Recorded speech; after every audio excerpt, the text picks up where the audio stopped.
You know how some mornings just feel impossible?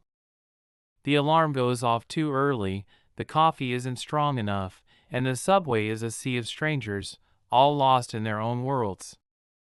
That was my morning, just like any other. I was jammed into a packed train, balancing a lukewarm coffee, endlessly scrolling on my phone, trying to wake up. The world was just a blur of tired faces and announcements. Then, a soft voice cut through the noise.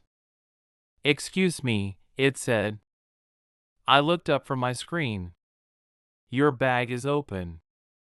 A girl with stylish short hair was smiling at me, a kind, genuine smile that you just don't see on the morning commute. I fumbled with my bag, almost spilling my coffee everywhere. "Oh, thank you so much," I managed to say, feeling my face get warm. We both laughed as I juggled my coffee and my phone.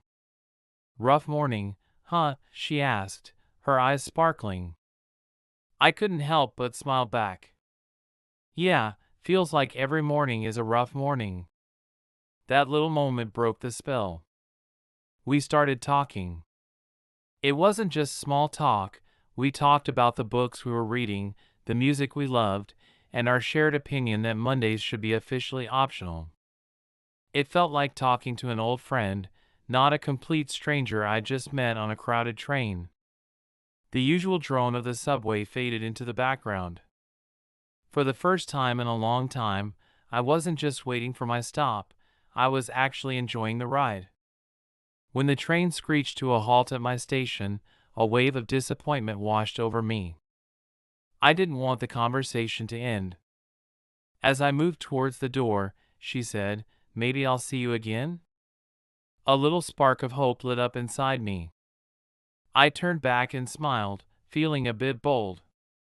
Same time, same train?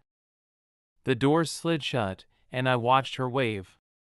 The next morning, I won't lie, I got on the train a little earlier than usual, my heart doing a little flutter. And as the train pulled into the next station, there she was. Waiting.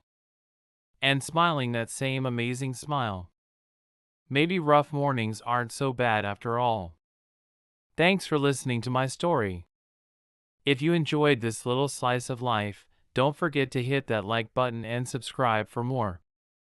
I'd love to hear about your own meet cute moments in the comments below. See you next time.